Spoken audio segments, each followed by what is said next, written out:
देखो नेक्स्ट अपन को क्या पढ़ना है। जनरली कल अपन ने चैप्टर के अंदर एसिड और बेस के इंट्रोडक्शन के बारे में पढ़ा था और इंडिकेटर्स के बारे में स्टडी किया था। उसके बाद में देखो अपन का टॉपिक स्टार्ट होता है reaction of acid and base with metal. ये वाला टॉपिक हमने देखो फर्स्ट वाले चैप्टर के अंदर कवर कर लिया था। तो ये टॉपिक देखो दो पार्ट्स के अंदर डिवाइडेड है, reaction of acid with metal and reaction of base with metal. जो एसिड की रिएक्शन होती है मेटल के साथ वो हमने फर्स्ट चैप्टर के अंदर क्लियर कर ली थी। इन द केस अगर आपको अभी भी इसके अंदर डाउट हो या वो आपको वीडियो देखनी है तो आप फर्स्ट चैप्टर के अंदर जाकर वो देख सकते हो। तो जब भी देखो एसिड मेटल के साथ रिएक्ट करेगा तो क्या फॉर्म करेगा, मेटल सॉल्ट उसके साथ हाइड्रोजन गैस रिलीज करेगा। और बेसिकली ये हर कंडीशन के अंदर हो ऐसा जरूरी नहीं है। कुछ ऐसे मेटल्स होते हैं जो एसिड के साथ रिएक्शन दिखाते नहीं है, जैसे हमारे देखो गोल्ड प्लेटिनियम, ये बेसिकली किसी एसिड के साथ जनरली रिएक्शंस नहीं दिखाते। तो अपन ये कह के हर मेटल्स सोल्ट और हाइड्रोजन गैस प्रोड्यूस करेंगे ऐसा पॉसिबल नहीं। मगर जनरल कंडीशन क्या होती है, जब भी एसिड मेटल के साथ रिएक्ट करेंगे तो वो मेटल सोल्ट बनाएंगे, उसके साथ हाइड्रोजन गैस रिलीज करेंगे। ये टॉपिक हमने बहुत एक्सप्लेन में कर दिया था, बहुत डिटेल के अंदर किया था फर्स्ट चैप्टर के अंदर। तो आप फर्स्ट चैप्टर के अंदर ये वीडियो देख सकते हो। अभी हम देखो किसके बारे में पढ़ेंगे, reaction of base with metal.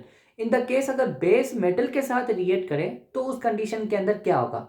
जैसे देखो एसिड मेटल के साथ रिएक्ट कर कर मेटल सोल्ट और हाइड्रोजन गैस फॉर्म करते हैं।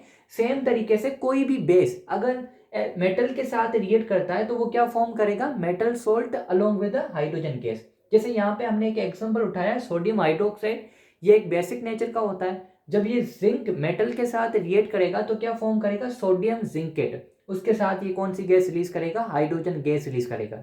तो सिंपली हमारे को एक कॉमन कैरेक्टरिस्टिक्स दिखाई दी जाती है, चाहे एसिड हो चाहे बेस हो, अगर वो मेटल के साथ रिएक्ट करेंगे तो कंपेरेटिवली अपना एक रेस्पेक्टिव मेटल सोल्ट बनाएंगे, उसके साथ में हाइड्रोजन गैस भी क्या करेंगे, रिलीज करेंगे। उसके बाद देखो नेक्स्ट अपन का टॉपिक आता है इस चैप्टर के अंदर। जनरली अपन ये पढ़ेंगे कि अगर एसिड इसके साथ रिएक्ट करता है तो क्या होगा, किसी और सब्सटेंस के साथ रिएक्ट करेगा तो क्या होगा। तो ये अपन को सारी चीजें पढ़नी पड़ेगी। तो अपन का फर्स्ट टॉपिक क्लियर हो गया कि जब हमारा एसिड या बेस किसी मेटल के साथ रिएक्ट करेगा तो वो हाइड्रोजन गैस प्रोड्यूस करेगा, उसके साथ साथ वो मेटल सोल्ट भी बनाएगा। मगर ये हर कंडीशन के अंदर पॉसिबल हो ऐसा जरूरी नहीं है।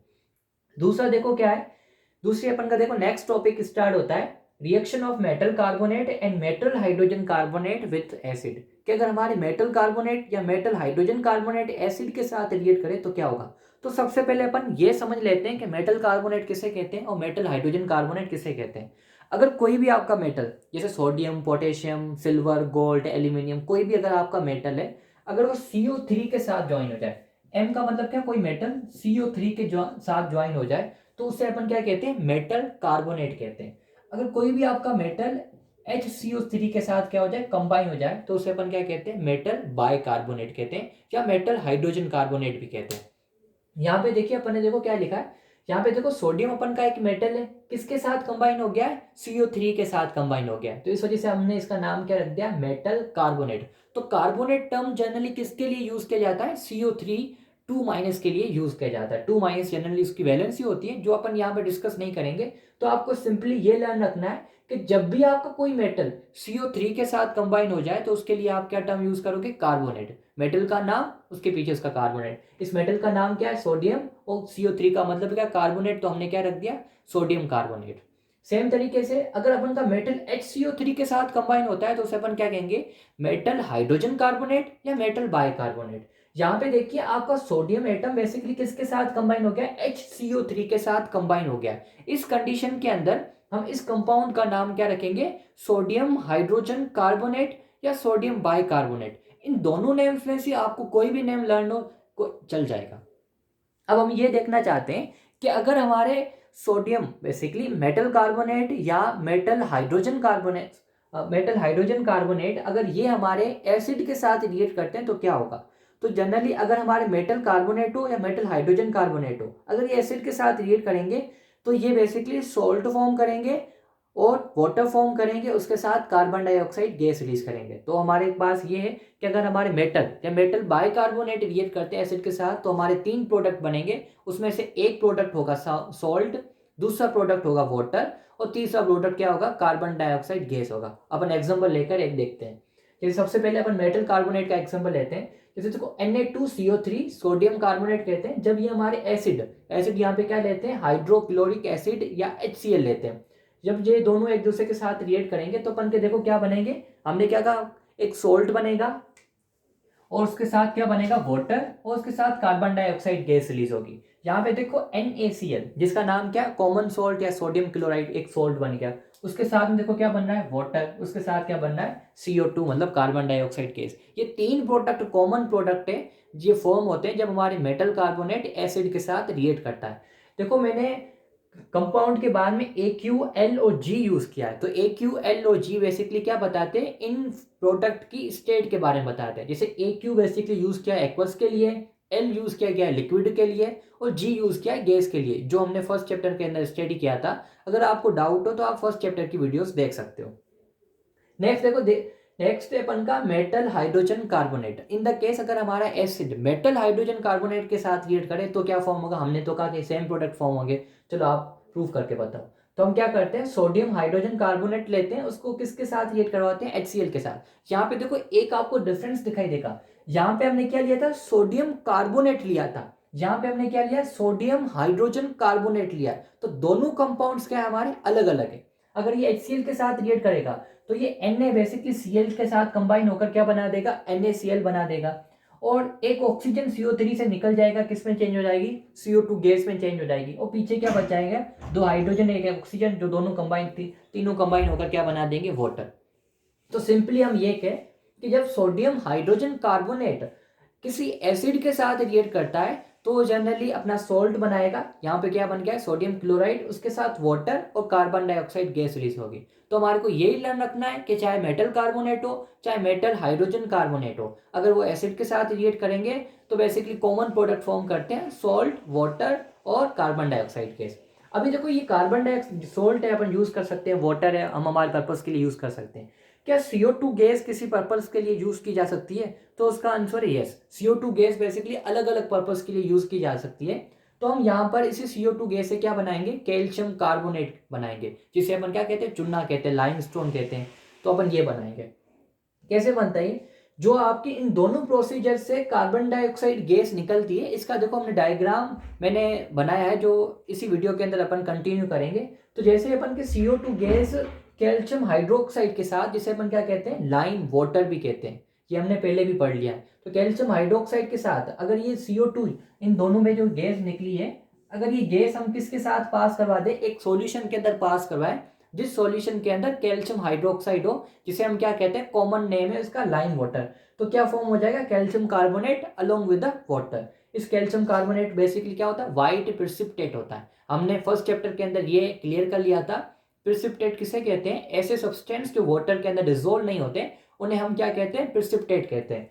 जब calcium hydroxide carbon dioxide gas के साथ रिएक्ट कर कैल्शियम कार्बोनेट बनाता है, ये कैल्शियम कार्बोनेट हमारे वाटर के साथ डिसोल्व नहीं होता, इसी कारण हम कैल्शियम कार्बोनेट को क्या कहते हैं, व्हाइट प्रिसिपिटेट। व्हाइट इस कारण क्योंकि इसका कलर कैसा होता है, व्हाइट, और प्रिसिपिटेट इस वजह से क्योंकि ये वाटर के अंदर डिसोल्व नहीं होता। तो हम इसी ही की रिएक्टिविटी हम आगे कंटिन्यू करते हैं। आप इस वर्ड को नोट डाउन कर दीजिए, हम इसी वीडियो को फर्दर कंटिन्यू करते हैं।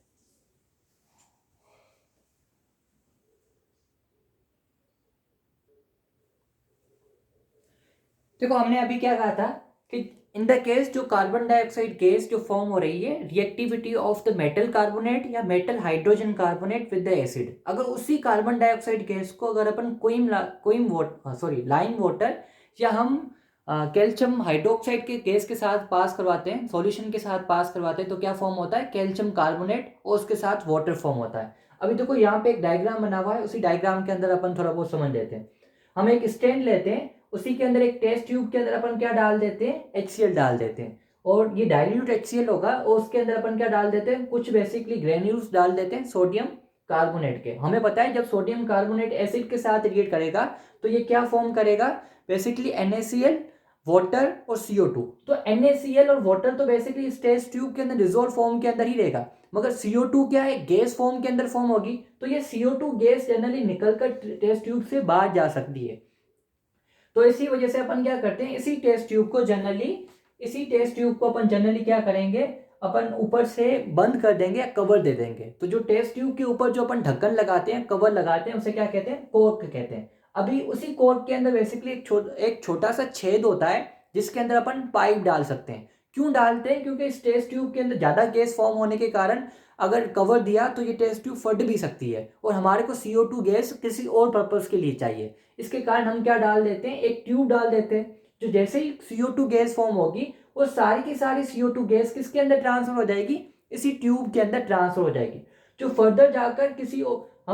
फर्दर जाकर एक और टेस्ट ट्यूब के साथ कनेक्टेड है। क्यों टेस्ट ट्यूब के साथ कनेक्टेड है? क्योंकि इसी टेस्ट ट्यूब के अंदर हमने क्या डाला है? कैल्शियम हाइड्रोक्साइड का सॉल्यूशन डाला है।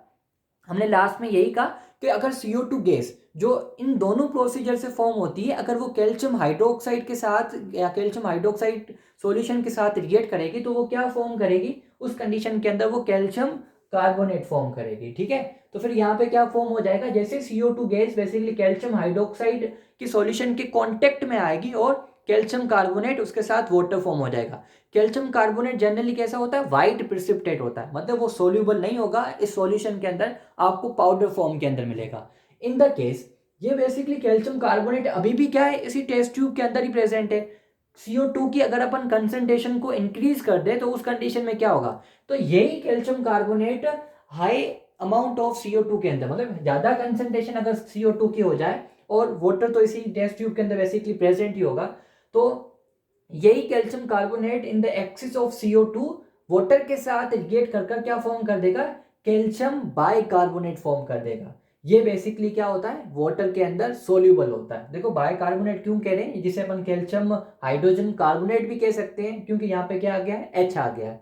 तो यहाँ पे एक चीज अपन को नोटिस करनी पड़ेगी कि इस सॉल्यूशन के अंदर जब हमारी CO2 गैस लाइम वाटर के साथ रिएक्ट कर कैल्शियम कार्बोनेट बनाती है, वो जनरली सॉल्यूशन के अंदर सॉल्यूबल नहीं होता। इसी वजह से अपन ने क्या लिखा था पीछे? व्हाइट प्रिसिपिटेट लिखा था। मगर यहाँ पे देखो अपन ने व्हाइट प्रिसिपिटेट नहीं लिखा, हमने क्या लिखा? सॉल्यूबल इन वाटर, और इसका नीचे नेम रख दिया। क्या नेम इसका?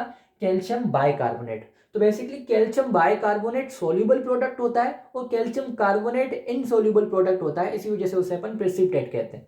तो जो बेसिकली इनसॉल्युबल प्रोडक्ट है वो यूज किया जाता है अलग अलग पर्पस के लिए, जैसे लाइम स्टोन मतलब चुने के लिए, चुना बना होता है उसके लिए, और चौक जो अपन यूज करते हैं इसी के ऊपर बोर्ड वगैरह के ऊपर, जो किसकी बनाई जाती है? कैल्शियम कार्बोनेट की बनी होती है।